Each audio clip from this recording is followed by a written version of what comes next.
अंकित। हाँ भैया कर रहे हैं।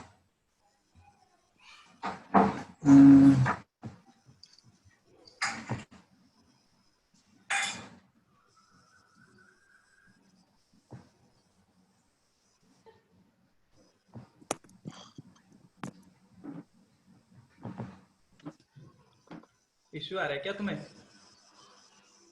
हाँ कुछ इशू हो रहा है। क्या प्रॉब्लम आ रही है? देखते हैं, एक मिनट। शायद इंटरनेट का इशू हो रहा है, एक मिनट।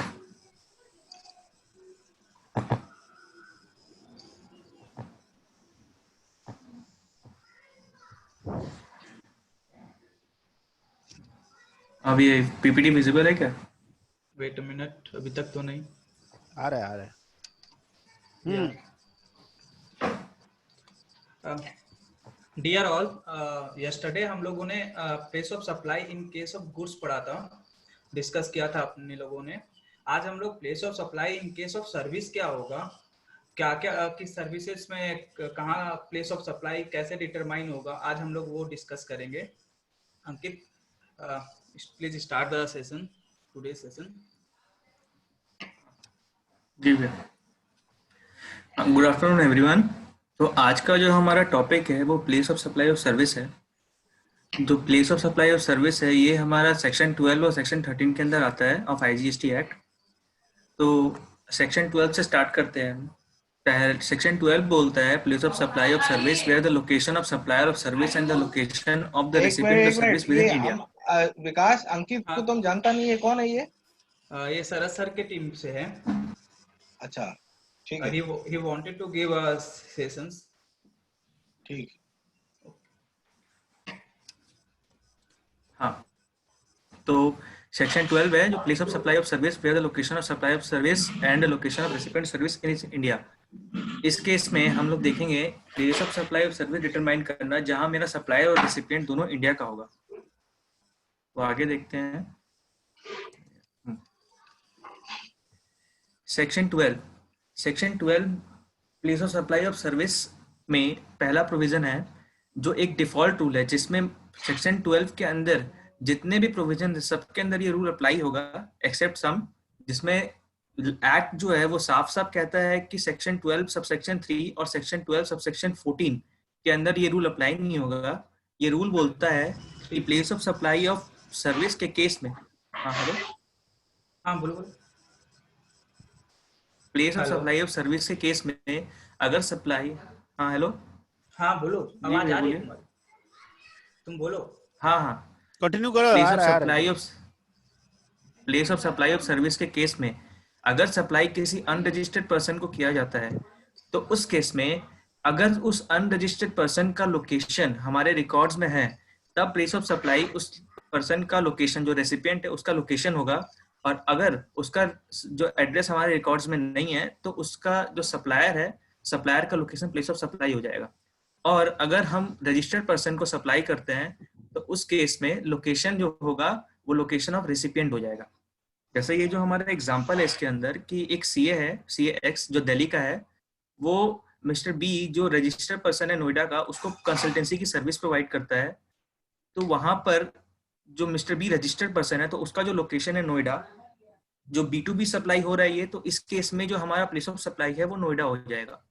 और इसी एग्जांपल में एक और केस है जिसमें मिस्टर ए है कोलकाता का जो अनरजिस्टर्ड है, उसको भी सीए एक्स जो है वो कंसल्टेंसी की कोई सर्विस प्रोवाइड करता है। वहां पर वो जो बंदा है वो कोलकाता का है बट अनरजिस्टर्ड है, बट इसका जो एड्रेस है अगर हमारे रिकॉर्ड्स में है तो इसका जो लोकेशन है प्लेस ऑफ क्या हो गया? सप्लाई है वो कोलकाता होगी। अगर सुनिए इसका ना, एड्रेस गुलाब हमारे, जामुन बनाइए ना एक हेलो दिन। अभी ट्रेंड चल रहा है गुलाब जामुन का। हाँ, हेलो, इसलिए अगर इसका प्लेस ऑफ बंद नहीं सप्लाई, करा आता है। अगर इसका प्लेस ऑफ सप्लाई, अगर इसका भैया मैं प्लेस, एक मिनट अंकित, भैया मैं सबको म्यूट कर दूं, सिर्फ हेलो, अंकित को हाँ रखूं हाँ क्या? हाँ। कर ले विकास, कर ले।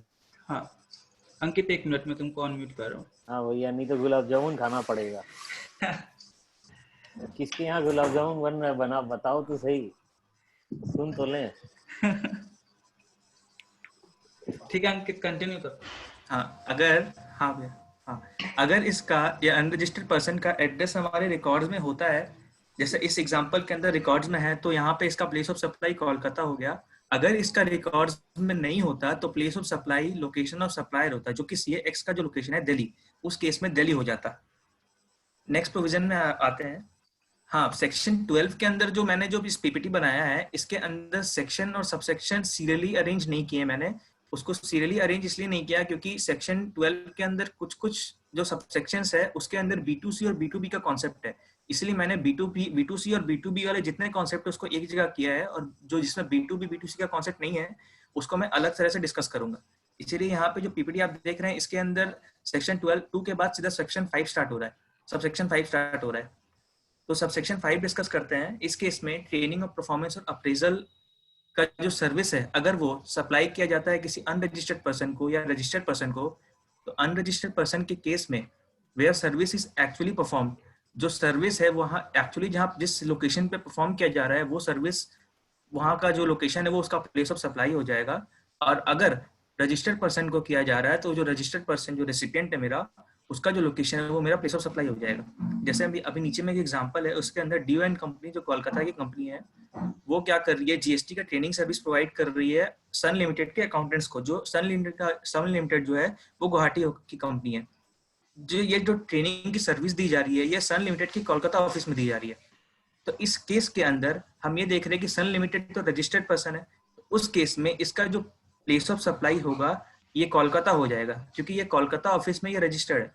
अगर ये सर्विस, अगर सन लिमिटेड का जो ये जो सर्विस इसको दी जा रही है, अगर ये कोलकाता ऑफिस में दी जाती बट वो सन लिमिटेड का नहीं होकर DON कंपनी का होता, तो उस केस में इसका प्लेस ऑफ सप्लाई गुवाहाटी हो जाता। अब दूसरा एग्जांपल यहाँ देख रहे हैं, एक्सीलेंस एक इंस्टीट्यूट है कोलकाता का, जो मिस्टर X जो गुवाहाटी का है उसको इंग्लिश स्पीकिंग का लेसन दे रहा है, वो अपने कोलकाता सेंटर पे दे रहा है, बट मिस्टर S जो है वो अनरजिस्टर्ड पर्सन है।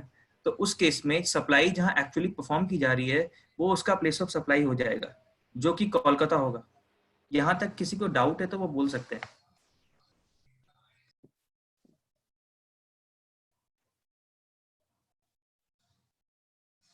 तो फिर मैं आगे बढ़ रहा हूँ। नेक्स्ट सबसेक्शन है सबसेक्शन 7। इस केस में ये जो सर्विस है organisation of cultural, artistic, sporting, scientific, education, entertainment events including supply relation to the conference, fair, exhibition, celibacy.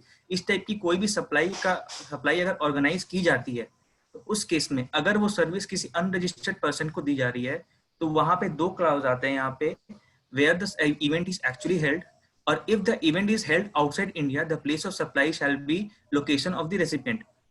और यहाँ पे दूसरा एक है, अगर सप्लाई रजिस्टर्ड पर्सन को की जाती है तो location of recipient place of supply हो जाएगा। जैसे मेरा ये एग्जांपल जो है, यहाँ पे मेगा इवेंट्स एक न्यू दिल्ली की कंपनी है, वो इवेंट ऑर्गेनाइज करती है। वहाँ पे एक अवार्ड फंक्शन वो ऑर्गेनाइज कर रही है शाह डायमंड किंग के लिए, जो एक रजिस्टर्ड कंपनी है अहमदाबाद की, रजिस्टर्ड पर्सन है अहमदाबाद का। तो इस केस में उसका प्लेस ऑफ सप्लाई कहाँ पे होगा, जो इवेंट वो ऑर्गेनाइज कर रहा है वो लोकेशन ऑफ रेसिपिएंट हो जाएगा, जो शाह एंड कंपनी है, जो उसका लोकेशन जो अहमदाबाद का है। शाह एंड कंपनी अहमदाबाद की कंपनी है जो अहमदाबाद में लोकेटेड है, तो उस हिसाब से उसका जो लोकेशन अहमदाबाद है वो मेरा प्लेस ऑफ सप्लाई हो जाएगा। दूसरा एक एग्जांपल देखते हैं हम। ग्रैंड वेडिंग प्लानर्स है जो न्यू दिल्ली का है, वो मिस्टर V है जो एक अनरजिस्टर्ड पर्सन है कोलकाता का, उसके लिए इवेंट ऑर्गेनाइज किया है, वेडिंग इवेंट, जो एक जगह है सेंचेल्स जो इंडिया के बाहर है, वहां पे ऑर्गेनाइज कर रहा है। तो उस केस में उसका प्लेस ऑफ सप्लाई क्या होगा? जो हमारा प्रोविजन ये था कि where the event is held if the event is held outside India, place of supply shall be location of the recipient। यहाँ पे जो इवेंट है वो इंडिया के बाहर ऑर्गेनाइज किया जा रहा है, तो प्लेस ऑफ सप्लाई जो है, जो मेरा रेसिपिएंट है उसका लोकेशन हो जाएगा, जो होगा कोलकाता। यहाँ तक किसी को डाउट है तो वो बोल सकते हैं। तो मैं आगे बढ़ता हूँ। किसी को डाउट होगा तो वो चैट में लिख देगा, तुम चैट अपना खुला रखो और आगे बताइए। ओके भैया, ओके। हाँ, तो एक मिनट। हाँ, अब हमारा जो नया नेक्स्ट सेक्शन है सेक्शन 12 सबसेक्शन 8। यहाँ पे है जो सर्विस है मेरी, transport of goods including mail और कोरियर।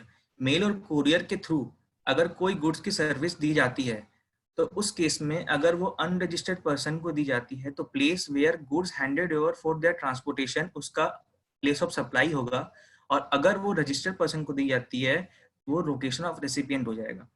जैसे यहाँ पे जो हमारा एग्जांपल है इसके अंदर पीआर प्राइवेट लिमिटेड है जो कानपुर की कंपनी है, वो माया ट्रेडर्स जो कानपुर का ही एक पार्टी है उसको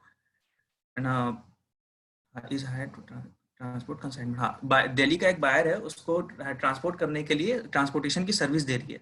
माया ट्रेडर्स को सर्विस दे रही है ट्रांसपोर्टेशन की, जिसके अंदर जो उसका गुड्स है वो दिल्ली जाएगा। तो इस केस में प्लेस ऑफ लोकेशन क्या होगा, वो होगा लोकेशन ऑफ रेसिपिएंट, क्योंकि ये माया ट्रेडर्स ये रजिस्टर्ड पर्सन है कानपुर का। इसके साथ में एक प्रोवाइजो भी ऐड किया गया है, जो प्रोवाइजो बोलता है कि provided that where the transportation of goods is to a place outside India, the place of supply shall be the place of destination of such goods। इसका एग्जांपल हम लोग आगे देखेंगे। दूसरा एक एग्जांपल है, एक कोरियर एजेंसी है जो मिस्टर वाई जो अनरजिस्टर्ड पर्सन है कोलकाता का, उसको सर्विस दे रही है। सर्विस में उसके ब्रदर को वो एक लेटर सेंड करने की सर्विस देती है। तो उस केस में प्लेस ऑफ सप्लाई क्या होगा, यहाँ पे जो प्रोविजन है, यहाँ अनरजिस्टर्ड पर्सन का जो प्रोविजन है उसके अंदर मेंशन किया हुआ है कि place where the goods handed over for the transportation जो होगा वो उसका प्लेस ऑफ सप्लाई होगा। तो इस केस में अगर हम देखते हैं तो प्लेस जहां goods handed over for transportation है वो कोलकाता है, तो उस केस के अंदर इसका प्लेस ऑफ सप्लाई कोलकाता हो जाएगा। अब जो एग्जांपल है, नेक्स्ट एग्जांपल जो ये प्रोवाइजो था, इस प्रोवाइजो के बेसिस पे जो एग्जांपल है वो लिया गया है। एमएसएस लॉजिस्टिक्स है जो ए लिमिटेड को एक सर्विस देती है, जो सर्विस है शिपिंग सर्विस है, जो शिपिंग सर्विस के अंदर उसका जो गुड्स है वो ए लिमिटेड के एक कस्टमर जो लंदन में है वहां भेजा जाता है। तो उस केस के अंदर प्लेस ऑफ सप्लाई क्या होगी, प्लेस ऑफ सप्लाई हो जाएगी डेस्टिनेशन ऑफ सच गुड्स जो है लंदन यूके। जैसे यहाँ पे अब एग्जाम प्रोविजन के अंदर भी देख सकते हैं, इसके अंदर बोला गया है कि provided that where the transportation of goods is to a place outside India, the place of supply shall be the place of destination of such goods. Next provision पे आते हैं। नेक्स्ट तो प्रोविजन है हमारा पैसेंजर। हाँ भैया, वो क्या एक्सपोर्ट ऑफ सर्विस हाँ में आ भैया। जाएगा क्या? भैया एक्सपोर्ट ऑफ सर्विस में आने के लिए उसका एक्सपोर्ट का सारा कंडीशन भी सेटिस्फाई करना पड़ेगा। अगर ये एक्सपोर्ट ऑफ सर्विस के अंदर नहीं फॉल करेगा तो मेरे को एक्सपोर्ट के साथ कुछ बेनिफिट जो अटैच होते हैं मुझे जीरो रेटेड सप्लाई के वो मिलेंगे नहीं। इसके लिए हमको चेक करना पड़ेगा कि एक्सपोर्ट ऑफ सर्विस के सारे जो डेफिनेशन के कंडीशन है वो सेटिस्फाई हो रहे हैं कि नहीं। अगर वो डेफिनेशन के कंडीशन सेटिस्फाई हो जाते हैं तो एक्सपोर्ट एंड सर्विस के अंदर आ जाएगा। बट यहाँ पे ये एक्सपोर्ट एंड सर्विस के डेफिनेशन के अंदर नहीं आएगा, क्योंकि मिस्टर एस लॉजिस्टिक्स है वो मिस्टर ए को सर्विस दे रहा है, रेसिपिएंट मिस्टर ए है जो कि इंडिया का है, बट इस जो कस्टमर इस ए का जो कस्टमर है वो लंदन का है। तो ये डायरेक्टली मिस्टर ए के कस्टमर को सर्विस नहीं देके मिस्टर ए को सर्विस दे रहा है। तो ये एक्सपोर्ट ऑफ गुड्स एक्सपोर्ट के केस में फॉल करेगा ही नहीं। तो ये bill to ship to type का जैसा हो गया क्या? बिल टू शिप टू के टाइप का, हाँ वैसा बोल सकते हैं, बिल टू शिप टू के टाइप का ही हो गया। और रिसिपिएंट मगर ये है इसलिए ये एक्सपोर्ट नहीं हुआ। जी भैया। Okay, thank you. अब आता है नेक्स्ट आता है section 12 subsection 9 passenger transportation service. हम लोग ने सेक्शन 12 सबसेक्शन 8 के अंदर देखा गुड्स ट्रांसपोर्टेशन सर्विस, बट यहाँ अब हम देखेंगे पैसेंजर ट्रांसपोर्टेशन सर्विस, जिसके अंदर बोलता है कि place where person embarks on the conveyance for continuous journey. और दूसरा जो है जो अनरजिस्टर्ड पर्सन जो रजिस्टर्ड पर्सन को जाता है उसके अंदर पहले के जैसे ही लोकेशन ऑफ रेसिपिएंट है इसका प्लेस ऑफ सप्लाई। तो एग्जाम्पल में एक बार देखते हैं तो ये और क्लियर होगा। इंडिगो है जो एयरलाइंस है दिल्ली की, वो क्या कर रही है कि ट्रांसपोर्टेशन सर्विस दे रही है मिस्टर अमर को, रजिस्टर्ड पर्सन है दिल्ली का, जिसमें वो मुंबई से कोलकाता आ रहा है। तो इसके अंदर प्लेस ऑफ सप्लाई जो होगी मेरी वो लोकेशन ऑफ रेसिपिएंट हो जाएगी जो कि है दिल्ली। लोकेशन ऑफ रेसिपिएंट का मतलब हो गया जो रजिस्टर्ड प्लेस है उसका रजिस्टर्ड बिजनेस प्लेस है वो लोकेशन हो जाएगा। इसमें जो मिस्टर अमर है वो मुंबई से कोलकाता ट्रैवल कर रहा है। यहाँ पे कंफ्यूजन हो सकता है कि मिस्टर अमर तो उस टाइम मुंबई में था, बट मुंबई नहीं, इसका रजिस्टर्ड प्लेस जो दिल्ली है वो दिल्ली ही इसका रजिस्टर्ड प्लेस होगा और प्लेस है जो उसका प्लेस ऑफ सप्लाई बन जाएगा। दूसरा एक एग्जांपल है कि दिल्ली मेट्रो जो है वो क्या कर, मिस्टर सी है जो एक अनरजिस्टर्ड पर्सन है चेन्नई का, वो दिल्ली गया, उसको दिल्ली मेट्रो ट्रांसपोर्टेशन सर्विस दे रही है जो मिस्टर सी यूज कर रहा है मेट्रो कार्ड जो वो दिल्ली में परचेज किया था। तो इस केस में place of service place of supply जो उसका होगा location of supplier location of supplier हो जाएगा, क्योंकि जब हम लोग मेट्रो कार्ड परचेज करने जाते हैं तो वो मेट्रो कार्ड परचेज करते टाइम वो सामने वाला बंदा हमारा एड्रेस नहीं पूछता है। तो इस केस में, इस एग्जांपल में हम लोग ये अज्यूम कर सकते हैं कि जो दिल्ली मेट्रो है उसके पास मिस्टर सी का उसके पास उस टाइम एड्रेस नहीं था। तो इस केस में उसका जो प्लेस ऑफ सप्लाई होगा लोकेशन ऑफ सप्लायर हो जाएगा। जो यहाँ के जहाँ जो एक मिनट यहाँ पे जो प्रोविजन है इसके अंदर मेंशन किया गया है, provided that where the right to passage is given for future and the point of embarkation is not known at the time of issue of right to the passage। तो यहाँ पे जो इसका प्लेस ऑफ सप्लाई हो जाएगा वो उसका जो लोकेशन है सप्लायर का वो माना जाएगा। इसमें एक स्पेशल एग्जांपल है जो ये जो प्रोविजन है उसको और क्लियर करेगा। The card issued by New Delhi Metro could be used by a person located at Noida, New Delhi or Faridabad without the New Delhi Metro being able to distinguish the location of journey at the time of recipient of payment।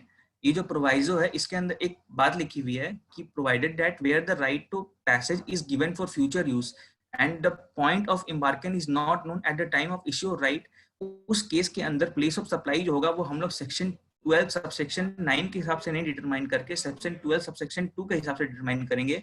जो हमारा पहले यहाँ पे वाला provision था जिसके अंदर अगर एड्रेस उसका रिकॉर्ड में एग्जिस्ट करेगा तो लोकेशन ऑफ रेसिपिएंट, और अगर एड्रेस रिकॉर्ड में एग्जिस्ट नहीं करेगा तो लोकेशन ऑफ सप्लायर।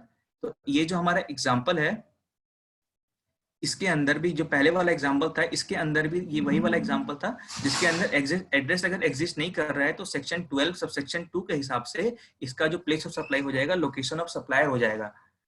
और ये जो सोशल स्पेशल एग्जांपल था इसके अंदर भी यही बात बोली गई है। इसमें जो एग्जांपल था इसलिए मैंने इसको अलग से डाल दिया। नेक्स्ट इसका सेक्शन है सेक्शन 12 सबसेक्शन 13 इंश्योरेंस सर्विस। अगर इंश्योरेंस सर्विस कोई अनरजिस्टर्ड पर्सन को दी जाती है तो location of recipient of service on records of supplier हो जाएगा, और अगर रजिस्टर्ड पर्सन को दी जाती है तो लोकेशन ऑफ रेसिपिएंट जो है वो होगा। अब जैसे कोई इंश्योरर है जो बिहार का है वो मिस्टर बी को सर्विस दे रहा है जो अनरजिस्टर्ड पर्सन कोलकाता में है, तो उस केस में जो प्लेस ऑफ सप्लाई होगा वो recipient of service on records of supplier हो जाएगा जो कि कोलकाता है। अब हमारा जो आता है सेक्शन 12 सबसेक्शन 3। हमने पहले देखा था सेक्शन 12 सबसेक्शन 2 के अंदर कि सेक्शन 12 में जो डिफॉल्ट रूल है वो सेक्शन 12 सबसेक्शन 3 के अंदर अप्लाई नहीं होता है, क्योंकि इसके अंदर इसका एक अपना रूल बताया गया है। वो क्या है वो आगे हम लोग देखते हैं। Service directly related to immovable property including those by architect, interior decorator, surveyor, engineer, other related experts और स्टेट एजेंट्स। अगर यहाँ पे कोई भी सर्विस इमूवेबल प्रॉपर्टी के थ्रू दी जाती है, इमूवेबल प्रॉपर्टी के रिलेशन में दी जाती है, जो कोई आर्किटेक्ट दे या इंटीरियर डेकोरेटर दे या सर्वेयर दे या इंजीनियर दे, तो उस केस में place where immovable property is located और इंटेंडेड टू बी लोकेटेड होगा वो उसका प्लेस ऑफ सप्लाई हो जाएगा। इसके अंदर और भी बहुत कुछ है जैसे service lodging accommodation by an hotel in guest house और accommodation in immovable property for organising marriage reception और सोशल और बिजनेस फंक्शंस। इसका एक एग्जांपल देखते हैं। केटीएस बिल्डर है जो मुंबई का है, वो एक फैक्ट्री कंस्ट्रक्ट कर रहा है बिल्डिंग उड़ीसा में पीएलएम लिमिटेड के लिए जो एक कोलकाता की कंपनी है। तो इसका जो प्लेस ऑफ सप्लाई है वो इस सबसेक्शन के अंदर जो रूल दिया गया है where immovable property is located और इंटेंडेड टू बी लोकेटेड। यहाँ पे क्या हो रहा है कि फैक्ट्री बिल्डिंग वो कंस्ट्रक्ट कर रहा है, अभी तक जो बिल्डिंग है वो बन के तैयार नहीं हुई है, बट उसका जो लोकेशन होने वाला है वो उड़ीसा में होने वाला है। तो इस केस में उसका जो प्लेस ऑफ सप्लाई होगा वो उड़ीसा हो जाएगा। अब जैसे इसका एक दूसरा एग्जाम्पल भी देखते हैं। शाह एंड शाह कोलकाता का एक कंपनी है जो MKF बिल्डर मुंबई के उसको एक सर्विस दे रही है। उसके लिए वो एक प्लान ड्रॉ कर रही है जो हाई राइज बिल्डिंग उसकी दिल्ली में बनेगी। तो उस केस में इमूवेबल प्रॉपर्टी उस केस में जहाँ पे उसकी इमूवेबल प्रॉपर्टी दिल्ली में बनेगी तो उसका प्लेस ऑफ सप्लाई हो जाएगा where immovable property is intended to be located. अभी अब तक प्लान बना है, कंस्ट्रक्शन चालू नहीं हुआ है, तो इस केस में जो इसका प्लेस ऑफ सप्लाई वो दिल्ली हो जाएगा, क्योंकि इस प्रोविजन के हिसाब से यहाँ पे लिखा हुआ है कि प्रॉपर्टी इज लोकेटेड और इंटेंडेड टू बी लोकेटेड। अब एक इसमें एक प्रोवाइजो है जो बोलता है कि अगर immovable property is located or intended to be located outside India, the place of supply shall be the location of the recipient। अगर इमूवेबल प्रॉपर्टी इंडिया के बाहर बन रही है तो उस केस में प्लेस ऑफ सप्लाई रेसिपिएंट का जो लोकेशन है वो हो जाएगा। यहाँ पे कुछ स्पेशल एग्जांपल्स मैंने ऐड किए हैं, तो वो एक बार देखते हैं। A hotel chain X charges a consolidated sum 30,000 for stay in two establishment, Delhi and Agra, where the stay in Delhi is for 2 nights or stay in Agra for 1 night.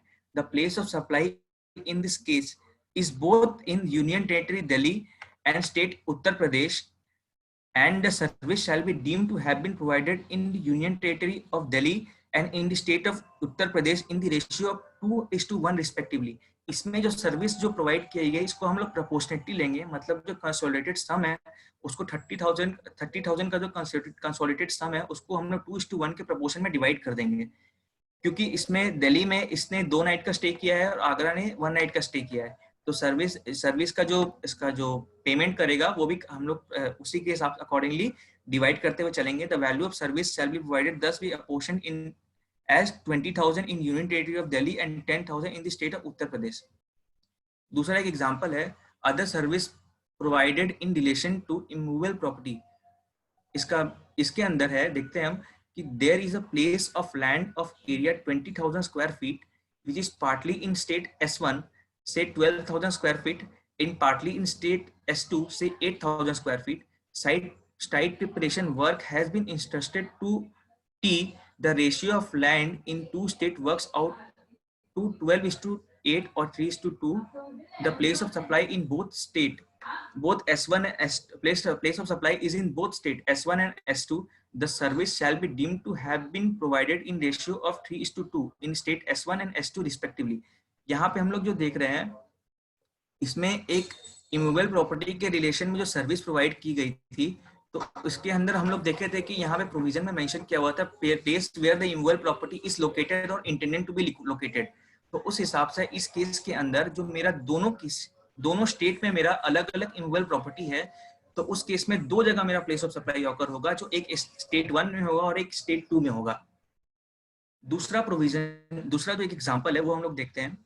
A company C provides a service of 24 hours accommodation in houseboat which is situated both in Kerala and Karnataka, in as much as the guest board the houseboat in Kerala and stay there for 22 hours but also moves into Karnataka for 2 hours as declared by the service provider. The place of supply in this case in the state of Kerala and Karnataka. The service shall be deemed to have been provided in ratio of 22:2 or 11:1 simplified in the state of Kerala and Karnataka respectively.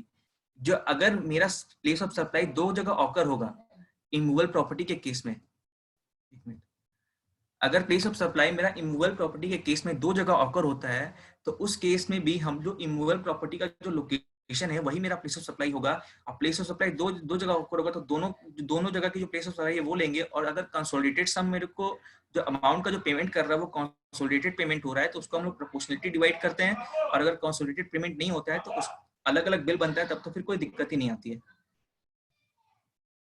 दूसरा है section 12 subsection 4 restaurant catering service personal grooming fitness beauty treatment health service including cosmetic and plastic surgery place where the service is actually performed. यहाँ पे इसका एक example देखते हैं। एक restaurant है मुंबई का, जो मिस्टर ए है पुणे के, उसको रेस्टोरेंट की सर्विस प्रोवाइड कर रहा है। तो मिस्टर ए जो है जिसने रेस्टोरेंट से सर्विस ली, उसने ऑब्वियसली मुंबई में जाके सर्विस ली होगी, तो वहां पे उसका प्लेस ऑफ सप्लाई जो होगा, place of supply where service is actually perform, जहां पे उसका सर्विस परफॉर्म किया जा रहा है वही उसका प्लेस ऑफ सप्लाई मान लिया जाएगा। तो इस केस में उसका प्लेस ऑफ सप्लाई मुंबई में मान लिया जाएगा। बहुत बार ऐसा होता है कि बहुत सारी कंपनी से जो उसके एम्प्लॉयज होते हैं वो कहीं बाहर जाते हैं, तो वहां पे वो लोग होटल में खाना वगैरह खाते हैं, तो जो बिल वगैरह आता है, बिल वगैरह कंपनी के नाम पे आता है। तो इसमें ये क्वेश्चन उठता है कि उस केस में प्लेस ऑफ सप्लाई क्या लिया जाए। तो वहां पे एक्ट साफ साफ बोलता है कि place of supply where service is actually perform, जहां पे सर्विस परफॉर्म किया जा रहा है उसी केस में प्लेस ऑफ सप्लाई लिया जाएगा। दूसरा आता है section 12 subsection 6 admission to cultural artistic sporting scientific educational entertainment event और अम्यूजमेंट पार्क। ऐसा एक प्रोविजन हमने थोड़ी देर पहले देखा था जिसके अंदर एडमिशन वर्ड नहीं था, ऑर्गेनाइजेशन वर्ड था, बट यहाँ पे एडमिशन वर्ड है। इसका मतलब है कि सपोज जैसे हम लोग कोई अम्यूजमेंट पार्क जाते हैं तो वहां हम लोग टिकट परचेज करते हैं। सपोज हम लोग कोई कॉन्सर्ट में जाते हैं तो वहां पे हमें टिकट परचेज करना पड़ता है, तो वो सब केस में भी जीएसटी लग के आता है। तो उस केस में अगर हम प्लेस ऑफ सप्लाई कैसे डिटरमाइन करेंगे, तो उसका एक्ट साफ सब जवाब देता है कि place of supply will be determined place where event is actually performed और पार्क is located। जहां पे वो इवेंट एक्चुअली किया जाएगा और पार्क जहां पे होगा वो उसका प्लेस ऑफ सप्लाई होगा। अब सपोज जैसे अरिजीत सिंह का कोलकाता में कॉन्सर्ट हो रहा है, तो उस केस में जो हमने जो पासेस परचेज किए उस केस में अगर वो जीएसटी लगा के दे रहे हैं मुझे, तो उसका अगर प्लेस ऑफ सप्लाई हमको डिटरमाइन करना है तो उसका कॉन्सर्ट कोलकाता में होगा, तो हम लोग जो प्लेस ऑफ सप्लाई पकड़ेंगे वो कोलकाता पकड़ेंगे। नेक्स्ट आता है सेक्शन 12 सबसेक्शन 10, जो service on board a conveyance including a vessel, aircraft, train और अ मोटर व्हीकल। इस केस में बोलता है कि place of supply shall be location of first schedule point of departure of that conveyance for journey.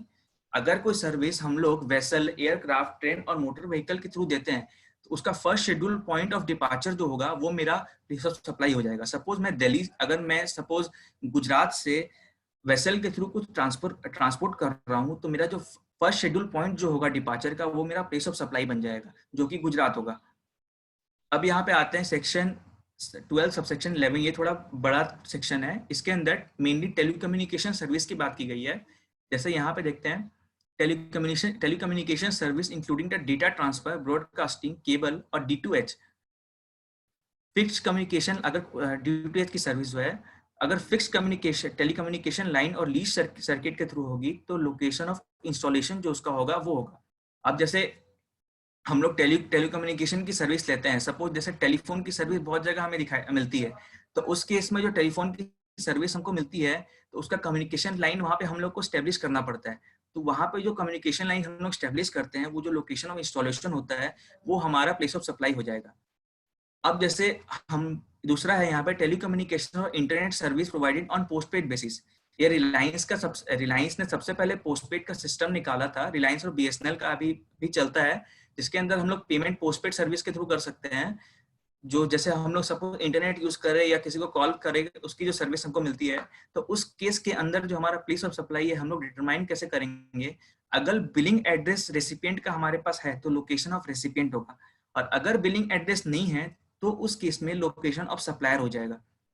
जो मैंने नीचे में मेंशन किया है, telecommunication service, internet service, D2H television service provided on अगर प्री पेमेंट बेसिस पे है, और अगर वो कोई एजेंट और डिस्ट्रीब्यूटर के थ्रू सप्लाई की जा रही है तो एड्रेस ऑफ सेलिंग एजेंट और reseller distributor as per record of supplier जो होगा वो मेरा प्लेस ऑफ सप्लाई हो जाएगा। बट अगर जो सप्लायर है वो डायरेक्टली फाइनल कंज्यूमर को सप्लाई कर रहा है तो उस केस में अगर प्री पेमेंट,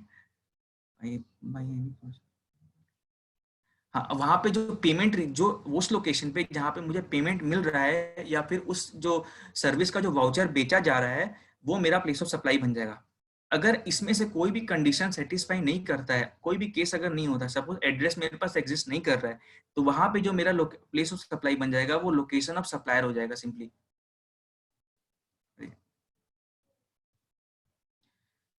अब इसका एग्जांपल देखते हैं। एग्जांपल है सर्किट बिटवीन 2 पॉइंट्स और प्लेस। बहुत बार होता है कि जो सर्किट हम लोग स्टैब्लिश करते हैं, जो लीज पे सर्किट लेते हैं, वो एक हमारे दो ऑफिस है तो दो ऑफिस में अलग अलग लेना पड़ता है। तो उस केस में प्लेस ऑफ सप्लाई कैसे डिटरमाइन करेंगे, उस एग्जांपल के थ्रू हम लोग समझ सकते हैं। A company T installs a lease circuit between Delhi and Mumbai office of a company. The starting point of this circuit is in Delhi and end point of this circuit is in Mumbai. Hence, the one point of this circuit is in Delhi and another point is Maharashtra. The place of supply of this service is in Union Territory of Delhi and state of Maharashtra. The service shall be deemed to have been provided in ratio of 1:1 in Union Territory Delhi and state in Maharashtra respectively. और यहाँ पे जो हमारा place of supply है ये भी एक दिल्ली में होगा और एक महाराष्ट्र में होगा, और इसका जो हम लोग कंसिडरेशन का पेमेंट करेंगे उसको हम लोग 50-50 डिवाइड करेंगे। दूसरा एक एग्जांपल है, अगर इंटरमीडिएट पॉइंट और प्लेस इन दी सर्किट होता है, अगर सपोज एक कंपनी टी है जो install a lease circuit between Chennai, Bangalore and Mysuru office of company C में करती है। The starting point of this circuit is Chennai, end point is Mysuru. The circuit is also connect the Bengaluru. यहाँ पे 3 जो पॉइंट है वहां पे सर्किट कनेक्ट हो रहा है। Hence 1 point of circuit is in Tamil Nadu और 2 पॉइंट कर्नाटका है। तो यहाँ जो प्लेस ऑफ सप्लाई होगा, प्लेस ऑफ सप्लाई तमिलनाडु और कर्नाटका अलग एक हो जाएगा। यहाँ पे बेंगलुरु और इसका जो बेंगलुरु और जो मैसूरू था ये दोनों कर्नाटका के पार्ट है, तो इसके अंदर हम लोग जो प्लेस ऑफ सप्लाई है प्रॉपर्ली कर्नाटका पकड़ेंगे, और जो वहां पे चेन्नई था चेन्नई में हम लोग तमिलनाडु पकड़ेंगे, और service shall be deemed to provide in ratio of 1:2 हो जाएगा। नेक्स्ट आते हैं, नेक्स्ट सेक्शन है सेक्शन 12 सबसेक्शन 12 बैंकिंग और other financial service including stock broking service. अगर कोई स्टॉक ब्रोकिंग सर्विस या बैंकिंग का सर्विस दे रहा है तो location of recipient of service on records of supplier और otherwise location of supplier of service मेरा प्लेस ऑफ सप्लाई हो जाएगा। जैसे एग्जांपल एक देते हैं, अगर कोई ब्रोकर है बीएससी का जो मुंबई का है, और मिस्टर ए एक चेन्नई के आदमी है जो उनसे ब्रोकर से शेयर परचेज करते हैं, तो यहाँ पे मेरा प्लेस ऑफ सप्लाई क्या होगा, location of recipient in records of, जो मेरा ब्रोकर का जो रिकॉर्ड में लोकेशन है वो हो जाएगा, जो कि मेरा यहाँ पे चेन्नई है। और अगर इस केस में अगर उस स्टॉक ब्रोकर के पास लोकेशन, जो मेरा रेसिपिएंट है उसका एड्रेस उसका जो नहीं है, लोकेशन ऑफ रेसिपिएंट अगर उसके पास नहीं होता है, तो उस केस के अंदर ब्रोकर का जो एड्रेस है, जो ब्रोकर का जो लोकेशन है जो कि इसका मुंबई है, वो मुंबई मेरा प्लेस ऑफ सप्लाई पकड़ा जाएगा। सेक्शन 12 सबसेक्शन 14 जो है advertisement service to CG, SG और स्टैट्यूटरी बॉडी और लोकल अथॉरिटी। अगर हम कोई सर्विस सेंट्रल गवर्नमेंट को, स्टेट गवर्नमेंट को, स्टैट्यूटरी बॉडी और लोकल अथॉरिटी को देते हैं, तो जिस स्टेट में हम सर्विस दे रहे हैं, और वो सर्विस जिस स्टेट में, जैसे एडवर्टाइजमेंट की सर्विस हम दे रहे हैं, इसके अंदर जिस स्टेट में वो एडवर्टाइजमेंट ब्रॉडकास्ट करेंगे या चलाया जाएगा, वहां पे मेरा प्लेस ऑफ सप्लाई ऑकर होगा। जैसे सपोज अगर सेंट्रल गवर्नमेंट को कोई सर्विस दी, न्यूज़पेपर के थ्रू दी, या पैम्पलेट के थ्रू दी, होर्डिंग्स के थ्रू दी, रेलवे टिकट्स के थ्रू दी, या रेडियो स्टेशन के थ्रू दी, तो जिस स्टेट में वो जो सर्विस ब्रॉडकास्ट किया जाएगा या चलाया जाएगा, वहां पे मेरा प्लेस ऑफ सप्लाई ऑकर हो जाएगा। अब आते हैं हम, हमारा जो नेक्स्ट सेक्शन है सेक्शन 13। यहां तक अगर किसी को कोई डाउट है तो वो बोल सकते हैं, फिर हम आगे बढ़ेंगे। ठीक है, तब आगे बढ़ते हैं। सेक्शन 13, सेक्शन 13 जो है हमारा, ये place of supply of service where the location of supplier और location of recipient is outside India. हमारा जो सेक्शन 12 था वो बोलता था कि place of supply in case of अगर सप्लायर और रिसिपिएंट दोनों का लोकेशन इंडिया में हो। प्लेस ऑफ सप्लाई जो सेक्शन 13 है वो बोलता है कि सप्लायर और रेसिपिएंट दोनों का लोकेशन या तो इंडिया में हो, या सप्लायर या रेसिपिएंट किसी दोनों में से एक का लोकेशन अगर इंडिया के बाहर होगा, या सप्लायर और रेसिपिएंट दोनों का लोकेशन इंडिया के बाहर होगा, तो वहां पे हम लोग प्लेस ऑफ सप्लाई कैसे डिटरमाइन करेंगे वो सेक्शन 13 हमको बताएगा। इसका भी एक डिफॉल्ट रूल है, जैसे सेक्शन 12 के अंदर था। डिफॉल्ट रूल है जो बोलता है कि प्लेस ऑफ सप्लाई जो होगा वो लोकेशन ऑफ रेसिपिएंट होगा, जिस एक्सेप्ट सेक्शन 13 सबसेक्शन 3 और सेक्शन 13 सबसेक्शन 13। इसका एक एक्सेप्शन भी है, location of recipient of service is not available. अगर जो रेसिपिएंट है उसका सर्विस अगर ऑर्डिनरी कोर्स ऑफ बिजनेस के अंदर अवेलेबल नहीं है, तो उस केस में हम लोग लोकेशन ऑफ सप्लायर को प्लेस ऑफ सप्लाई पकड़ेंगे। अब जैसे यहाँ पे आता है सेक्शन 13 सबसेक्शन 3। सेक्शन 13 जो है सेक्शन 13 सबसेक्शन 2 जो है वो सेक्शन 13 सबसेक्शन 3 के अंदर अप्लाई नहीं करता है। तो सेक्शन 13 सबसेक्शन 3 का अपना अलग रूल है जो बताता है, जो बेसिकली डील करता है सप्लाई ऑफ गुड्स के केस में। कुछ सर्विस ऐसी होती है ना जो हम लोग को सब गुड्स के बेसिस, गुड्स जब तक गुड्स हमारे पास नहीं आएगा हम लोग सर्विस नहीं दे सकते हैं। जैसे इस प्रोविजन, इसके अंदर जो प्रोविजन वो बोलता है कि supply of goods made physically available by recipient of supplier, उस केस के अंदर हम लोग प्लेस ऑफ सप्लाई कैसे डिटरमाइन करेंगे, उसका जो प्लेस ऑफ परफॉर्मेंस रहेगा वो होगा।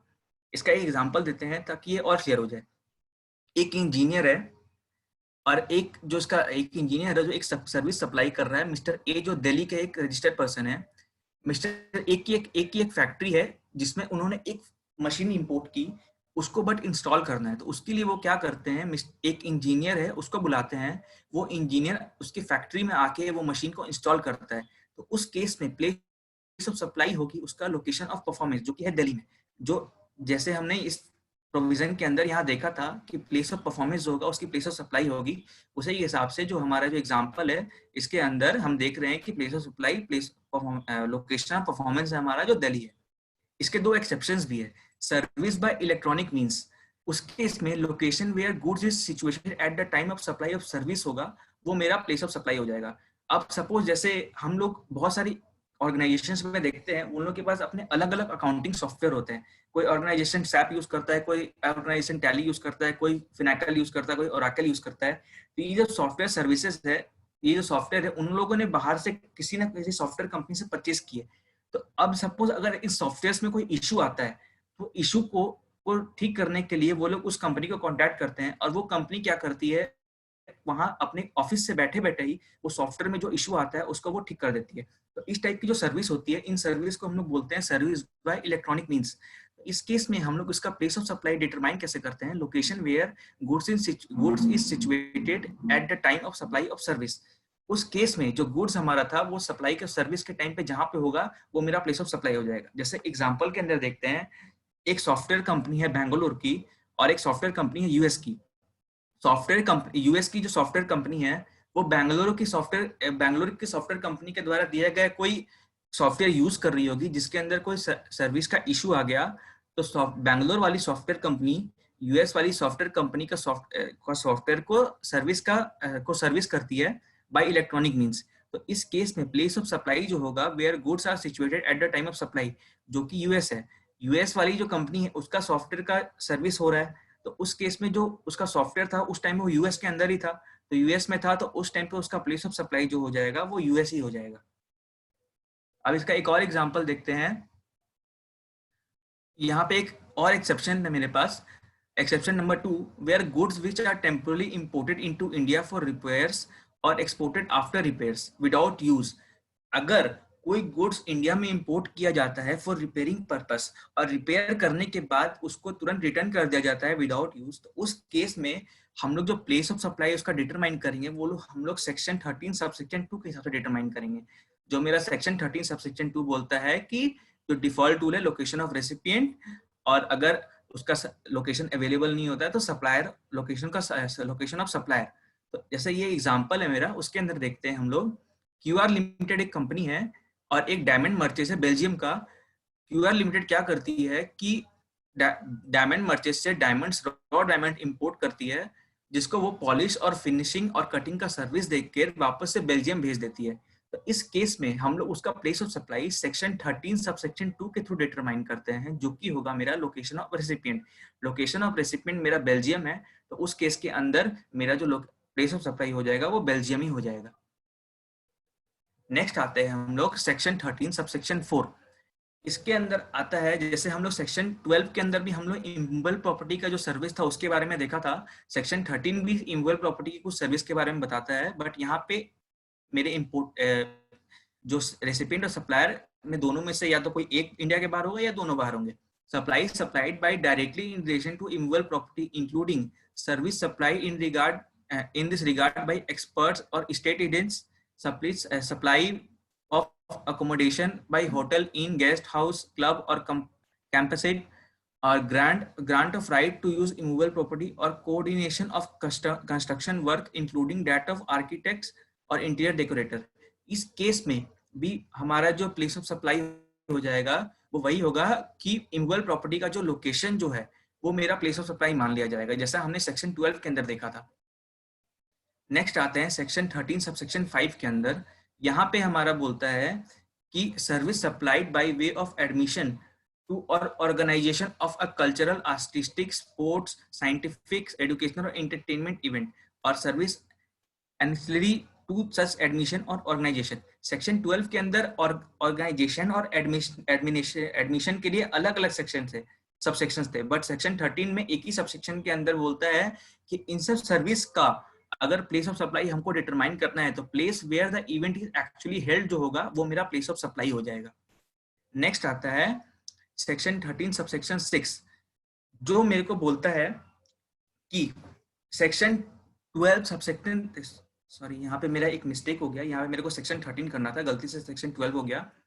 सेक्शन 13 सबसेक्शन 6 बोलता है कि जहां पे अगर सेक्शन 13 सबसेक्शन 3 जिसके अंदर गुड्स जो फिजिकली अवेलेबल के थ्रू हम लोग सर्विस देते थे, सेक्शन 13 सबसेक्शन 4 जहां इमूवेबल प्रॉपर्टी के थ्रू सर्विस देते थे, और सेक्शन 13 सबसेक्शन 5 जहां एडमिशन ऑफ और ऑर्गेनाइजेशन के थ्रू सर्विस देते थे, अगर ये सर्विस एक से ज्यादा लोकेशन पे दी जा रही है including in a taxable territory, तो उस केस में लोकेशन ऑफ टैक्सेबल टेरिटरी जो होगा वो मेरा प्लेस ऑफ सप्लाई होगा। सपोज मैं 4 जगह सर्विस दे रहा हूँ जिसमें फर्स्ट लोकेशन मेरा जो है वो टैक्सेबल टेरिटरी के अंदर फॉल कर रहा है और बाकी 3 लोकेशन टैक्सेबल टेरिटरी के अंदर फॉल नहीं कर रहे हैं, और चारों सर्विस का मुझे 1 लाख रुपया मिल रहा है। अगर मैं चारों सर्विस को अलग अलग डिवाइड कर दूं 25,000 ईच मुझे मिल रहा है, तो प्लेस ऑफ सप्लाई जो मेरा होगा वो टैक्सेबल टेरिटरी जो है प्लेस 1 उसमें आएगा, और जो अमाउंट के लिए आएगा वो अमाउंट पूरा 1 लाख रुपया होगा, सिर्फ 25,000 रुपीज के लिए नहीं आएगा।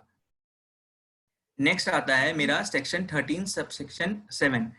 ये भी उसी तरह से बोलता है जैसे उस केस में तो मोर देन 1 लोकेशन था। यहाँ पे आता है कि अगर service referred under subsection 3, subsection 4 और subsection 5 are supplied more than 1 state और यूनियन टेरिटरी, अगर अलग अलग स्टेट में सप्लाई हो रहा है और अलग अलग यूनियन टेरिटरी में सप्लाई हो रहा है, तो उस केस में place of supply shall be taken as being in each of the respective state and UT. इस केस में जो मेरा प्लेस ऑफ सप्लाई होगा वो हर अलग अलग स्टेट और यूटी के अंदर आ जाएगा, और वैल्यू ऑफ सप्लाई जो होगा वो हम लोग प्रोपोर्शनेटली ले लेंगे।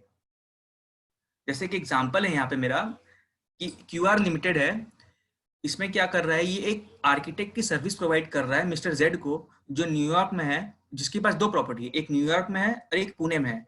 ये जो आर्किटेक्ट की सर्विस प्रोवाइड कर रहा है ये दोनों प्रॉपर्टी के लिए प्रोवाइड कर रहा है, तो इसका जो प्लेस ऑफ सप्लाई हो जाएगा इसका टैक्सेबल टेरिटरी के अंदर आ जाएगा जो कि पुणे होगा। और अगर ये जो मिस्टर जेड जो इस क्यूआर लिमिटेड को पेमेंट करेगा वो दोनों प्रॉपर्टी का पेमेंट करेगा, दोनों प्रॉपर्टी का जो लंप सम अमाउंट होगा वो पूरा मेरा प्लेस ऑफ सप्लाई के अकॉर्डिंगली जीएसटी के अंदर आ जाएगा। दूसरा एक लास्ट सेक्शन 13 सबसेक्शन 8 आता है जो कहता है service supplied bye a banking company और अ फाइनेंशियल इंस्टीट्यूशन और non banking financial company to account holder intermediary service consisting of hiring of means of transport including yachts other than aircraft and vessels up to a period of month। इस case में location of service provider जो होगा वो मेरा place of supply आ जाएगा। जैसे example देखते हैं, कोई फॉरेन टूरिस्ट है, वो इंडिया में आया, उसने इंडिया में एक एटीएम में जाके पैसे निकाले तो उसको बैंकिंग सर्विस मिली है, लेकिन उस केस में जो हम लोग उसका प्लेस ऑफ सप्लाई डिटरमाइन करेंगे वो हमारा लोकेशन ऑफ सर्विस प्रोवाइडर हो जाएगा, जो कि एटीएम का सर्विस जहां पे उसको दिया गया है, जो कि है कोलकाता के अंदर। नेक्स्ट आता है यहाँ पे transportation of goods other than bye way of male और कुरियर। मेल ऑफ कुरियर को छोड़ के किसी और तरीके से अगर हम ट्रांसपोर्टेशन करते हैं तो उस केस में place of destination of such goods हो जाएगा। जैसे इस एग्जांपल के अंदर देखते हैं हम लोग, शिपिंग लाइन है कोई मुंबई की, वो एक इवेंट मैनेजमेंट कंपनी है पेरिस को, उसको फ्लावर सप्लाई कर रही है, फ्लावर्स दे रही है कोई इवेंट के लिए। तो इस केस में जो फ्लावर सप्लाई की जा रही है वो वेसल के थ्रू सप्लाई की जा रही है, तो यहाँ पे जो उसका हम लोग प्लेस ऑफ सप्लाई देखेंगे वो डेस्टिनेशन ऑफ सच गुड्स हो जाएगा, जो एक्चुअली जो हो जाएगा मेरा एक्चुअली में ये पेरिस। नेक्स्ट आता है section 13 subsection 10 supply in respect of passenger transportation service. अगर पैसेंजर ट्रांसपोर्टेशन सर्विस हो रही है तो उस केस में अगर where the passenger embarks on the conveyance for continuous journey, वो मेरा प्लेस ऑफ सप्लाई हो जाएगा। जैसे यहाँ पे एग्जांपल है एयर एशिया, जो न्यू दिल्ली की कोई एयर एशिया का न्यू दिल्ली की कंपनी, वो क्या कर रही है, मिस्टर एक फॉरेन टूरिस्ट है, उसको ट्रांसपोर्टेशन की सर्विस दे रही है जिसके अंदर वो दिल्ली से श्रीलंका जा रहा है, तो प्लेस ऑफ सप्लाई हो गया यहाँ पे where the passenger embarks on the conveyance for continuous journey, जो हो गया न्यू दिल्ली, जहाँ पे वो न्यू दिल्ली के थ्रू वो बोर्डिंग अपना किया, वो मेरा जो जगह है, जो प्लेस है, वो मेरा प्लेस ऑफ सप्लाई बन जाएगा। नेक्स्ट आता है section 13 subsection 11 service provided on board conveyance during the course of passenger transportation operation including a service intended to be wholly और substantially consume while on board. इस case में हो ये हमने जैसे कल हमने एक पढ़ा था सप्लाई ऑफ गुड्स के केस में, ये भी उस टाइप का ही प्रोविजन है। इसमें क्या हो रहा है कि सपोज मैं यहाँ बाई पैसेंजर मैं अगर बाई ट्रेन कहीं जा रहा हूँ, और बाई ट्रेन अगर कहीं जा रहा हूँ, सपोज मैं कोलकाता से दिल्ली जा रहा हूँ और कोलकाता पे मुझे इस टाइप की कोई सर्विस मिलती है, तो इसका जो प्लेस ऑफ सप्लाई होगा तो वो मैं कैसे डिटरमाइन करूंगा। प्लेस ऑफ सप्लाई होगी first schedule point of departure of that conveyance. First schedule point जहां पर मैंने अपना डिपार्चर स्टार्ट किया, मतलब मेरा कोलकाता जो होगा मेरा वो प्लेस ऑफ सप्लाई हो जाएगा, क्योंकि मैंने जो सर्विस का कंजम्पशन कर रहा है वो मैंने कोलकाता में ही किया है। उसके बाद हमारा जो एक लास्ट प्रोविजन आता है जो सेक्शन 13 सबसेक्शन 12 बोलता है, इसके अंदर सब ओइडार सर्विस जो है उसके रेटिंग में ये प्रोविजन है, supply of online information and data access और रिट्रीवल सर्विस। इसके अंदर प्लेस ऑफ सप्लाई डिटरमाइन करने के लिए हमारे पास कुछ कंडीशन है, ये सारी कंडीशन सेटिस्फाई होना चाहिए फॉर दिस सबसेक्शन एनी। इसमें से कोई 2 कंडीशन सेटिस्फाई होने चाहिए। पहला है address of recipient through internet is in the taxable territory. Credit card, debit card, stores value card, charge card, smart card by which recipient of service settles a payment has been issued in taxable territory. Billing address of recipient is in taxable territory. Internet protocol address of device used by the recipient in the taxable territory. Bank of recipient used for payment is maintained in taxable territory. Country code used by recipient of service is of taxable territory. Location of fixed landline through which the service is received by recipient is in taxable territory. In 7 condition में से अगर कोई 2 condition satisfy हो जाती है तो वो सब ओइडा सर्विस माना जाएगा, और उस केस में उसका जो प्लेस ऑफ सप्लाई हम लोग डिटरमाइन करेंगे वो रेसिपिएंट ऑफ सर्विस होगा, उसको माना जाएगा। अगर इसमें से 2 कंडीशन एटलीस्ट 2 कंडीशन सेटिस्फाई नहीं होती है तो वो जो सप्लाई है वो टैक्सेबल टेरिटरी के अंदर फॉल नहीं करेगा। That's all. विकास भैया, hello. Very good Ankit. Vikas? हाँ सर। सर मेरा आप लोग का क्वेश्चन लेने से पहले मेरा इस पे एक पॉइंट है, मैं रखना चाहता हूँ प्लेस ऑफ सप्लाई के केस में। हम लोग इंपोर्ट ऑफ सप्लाई का डेफिनेशन कल हम लोग पढ़े थे कि उसमें बोलता है कि supplier of service located outside India होना चाहिए और रिसिपिएंट इंडिया में होना चाहिए and place of supply in India में होना चाहिए। तो फॉर एग्जाम्पल मैं एक कंपनी हूँ जो कोलकाता में है और मेरी एक जहाज का शिपिंग सर्विस है, मेरा सिर्फ आउटसाइड इंडिया जा रहा है, ठीक है। उसके रिस्पेक्ट में मैंने सपोज अमेरिका में एक सर्विस लिया और वो सर्विस अमेरिका में ही ले रहा है, प्रोवाइडर भी अमेरिका में है, तो वो एडवोकेट का सर्विस के केस में सर वो क्या इंपोर्ट ऑफ सर्विस होगा? मुझे थोड़ा इसमें कंफ्यूजन हो रहा है। रीजन इज बीइंग कि एडवोकेट सर्विस है वो आपका अमेरिका में प्रोवाइड किया जा रहा है और लेकिन आपका प्लेस ऑफ सप्लाई बोलता है इन केस ऑफ मतलब अदर देन जो स्पेसिफिक है, जैसे आपका इन्वॉल्व प्रॉपर्टी और आपका इवेंट, ये सब को छोड़ के बोलता है जहाँ पे रिसिपिएंट का लोकेशन होगा वो आपका माना जाएगा। सर्विस जो बोला ये तो बोला है, बट सब प्लेस एक्चुअल में जो सर्विस रिसीव किया जा रहा है वो तो आउटसाइड इंडिया के बाहर रिसीव किया जा रहा है। टंडन जी बोलेंगे, टंडन जी जो पूछो। हेलो, मेरा क्वेश्चन क्लियर हुआ क्या? हेलो हेलो, सुन रहा हूँ। टंडन जी म्यूट है। हेलो,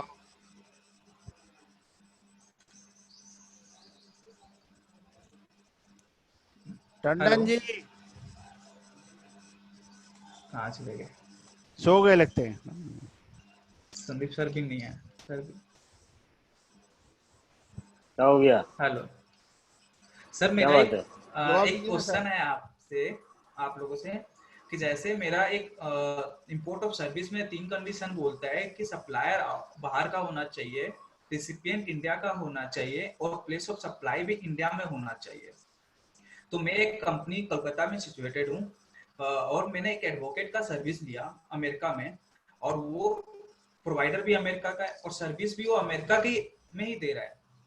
तो सर इस केस में मेरा इंपोर्ट ऑफ सर्विस के डेफिनेशन में फॉल कर जाएगा क्या? हमारा place of provision service rules देखो।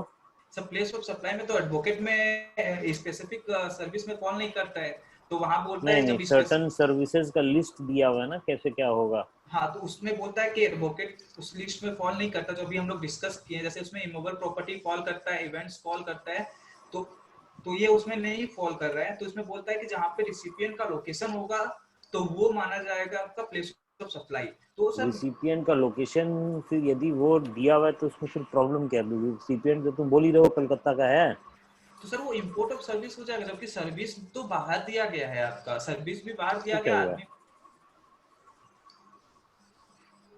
तो क्या हुआ? तो ये कंफ्यूजन था क्योंकि सर्विस इंडिया में तो नहीं हो रहा है प्लेस ऑफ, बस वो प्रोविजंस के कारण वो मेरा प्लेस ऑफ सप्लाई इंडिया हो जा रहा है। अब प्लेस वो रूल्स के कारण हो रहा है जी। ओके सर, किसी का क्वेरी है क्या प्लेस ऑफ सप्लाई से रिलेटेड? कोई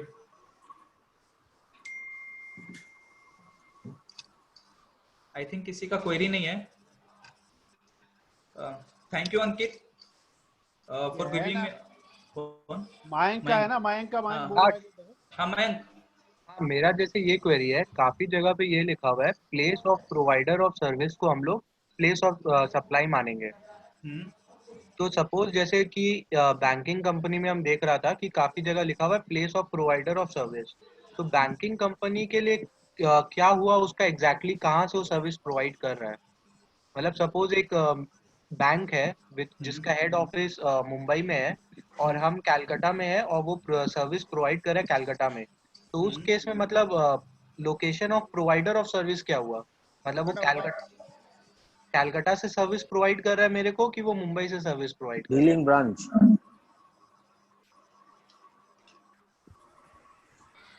डीलिंग ब्रांच का एड्रेस जहाँ से है वहां से होगा। Okay sir. Any further question?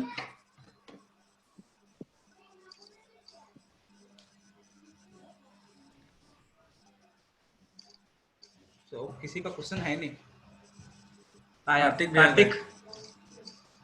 Kartik का है क्या? हाँ हाँ. बोलो कार्तिक। हाँ, मुझे एक क्वेश्चन था जो कोई एक रजिस्टर्ड पर्सन है वो चेन्नई का, और जो सर्विस प्रोवाइड कर रहा है वो दिल्ली में जो अनरजिस्टर्ड पर्सन है, तो उसमें प्लेस ऑफ सर्विस कौन सा होगा? भैया उसका डिफॉल्ट रूल है यहाँ पे. हाँ बताओ। जैसे दिल्ली का जो था ना, अगर चेन्नई का होके वो प्रोवाइड कर रहा है दिल्ली में, जो आपका एग्जांपल है उसका मैंने डिफॉल्ट रूल यहाँ पे डिस्कस किया था. ये रहा default rule of all service. अगर अनरजिस्टर्ड पर्सन है तो अगर उसका रिकॉर्ड एग्जिस्ट कर रहा है तो उस केस के अंदर जो मेरा प्लेस ऑफ सप्लाई हो जाएगा, लोकेशन का, रेसिपिएंट का लोकेशन हो जाएगा. अगर उसका रिकॉर्ड्स नहीं है मेरे पास तो लोकेशन ऑफ सप्लायर हो जाएगा. तो आपके एग्जांपल के अकॉर्डिंगली दिल्ली में अगर सर्विस उसको दे रहा है वो, तो अगर उसका दिल्ली का लोकेशन है उसके पास अनरजिस्टर्ड पर्सन का, तो उसका जो प्लेस ऑफ सप्लाई दिल्ली में आ जाएगा. और अगर नहीं है तो फिर उसका प्लेस ऑफ सप्लाई चेन्नई आ जाएगा. ओके.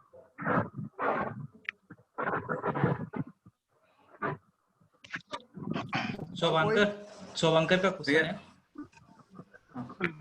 हेलो. हेलो विकास. हाँ हाँ.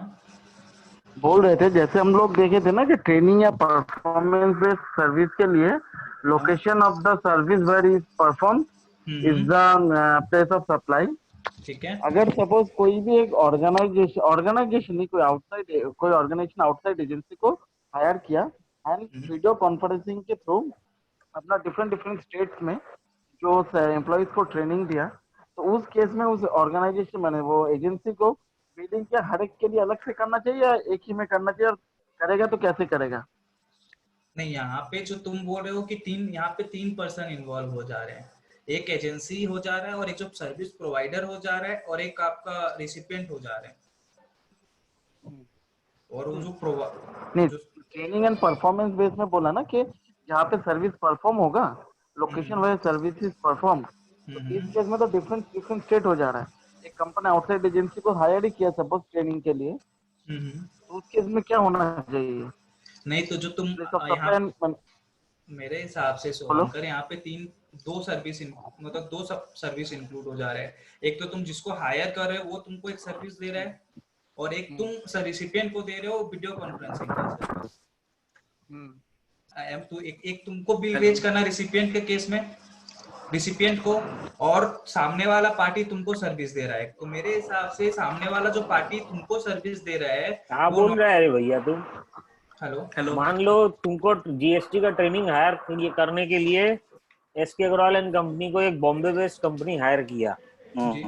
एसके अग्रवाल एंड कंपनी ने बोला भैया Vikas Sultania, you are nominated from the company to give the training.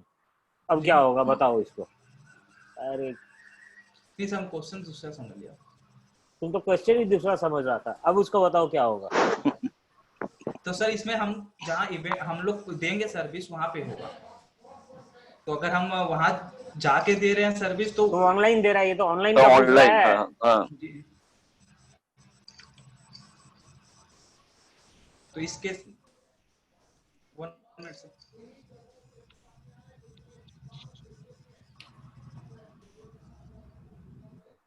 मेरे हिसाब से सर इसमें इसमें एक बार गेट बैक सुन करूं क्या नेक्स्ट क्लास में?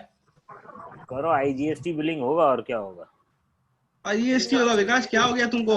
हम लोग कैलेंडर बॉम्ब में मेरे हिसाब से भी वही होना चाहिए, बट मेरे घबरा क्या जा रहा है? नहीं, मैं ये सोच रहा हूँ कि इस केस में जैसे इवेंट के केस में क्या होता है, अगर ये वीडियो कॉन्फ्रेंसिंग नहीं होता तो नॉर्मल केस में तो event digital rendering of services के ऊपर में अलग से क्लॉज है place of provision of services में।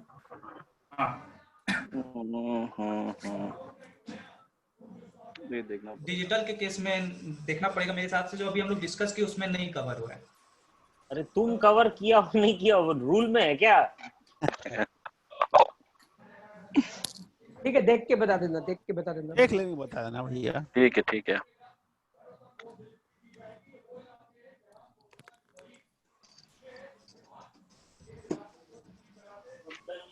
Any further question? चलो ठीक है भाई, ठीक है, ठीक ओके, हो गया तो कार्तिक का। हाँ भाई, हो। Bye bye. Thank you Ankit for giving us. Thank you Ankit. Thank you भैया। बाय। Thank you Ankit.